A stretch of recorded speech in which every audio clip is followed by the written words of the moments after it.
So, what is Minsky?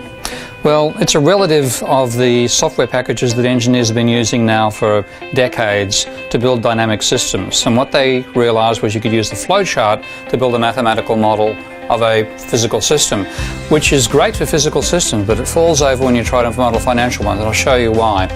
If I run this model, I know that the loan should always be higher than the deposits, given how I've set this particular model of a financial system up. And I simulate, and oh dear, something is wrong. That shouldn't happen.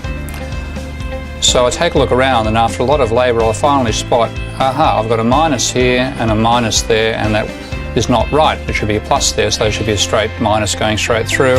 And I simulate it, yes, I got it right, whoopee. Took me quite a while to find that.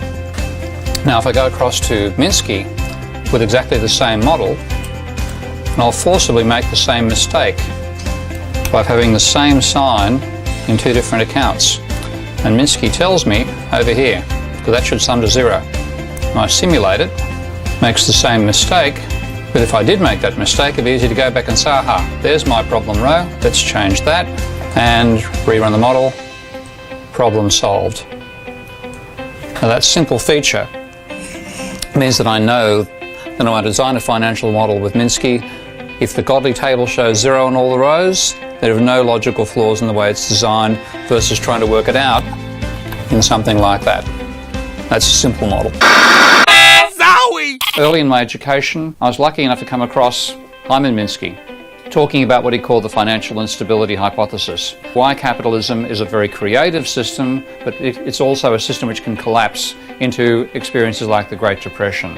And he hadn't built a mathematical model of how that occurs. So I made that my PhD focus. And in doing it, I generated a model which had quite a remarkable outcome. And that was that a period of apparent stability led to a breakdown. Now this mathematically encapsulated what was probably Minsky's most famous phrase, one you can see on my t-shirt here, stability is destabilizing.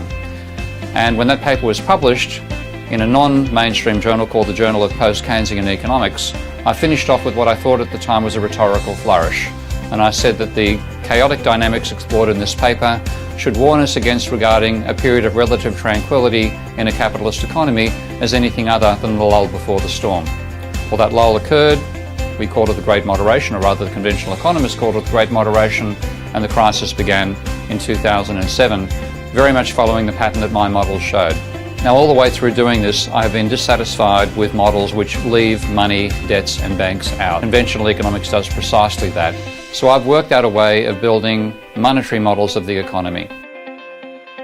So we've got to this stage after about 1,000 hours of programming time to take it from this demonstration level right through to the all-singing, all-dancing, dynamic monetary way of modeling the financial system of the world. It will take another 10, 20 times as much programming time, and that's what we need your help for in Kickstarter. So please give us a pledge and we'll produce the best economics modeling software ever produced. And that will hopefully mean that economists never again lead the world blindfold into a crisis like the global financial crisis. And thank you in advance for your help.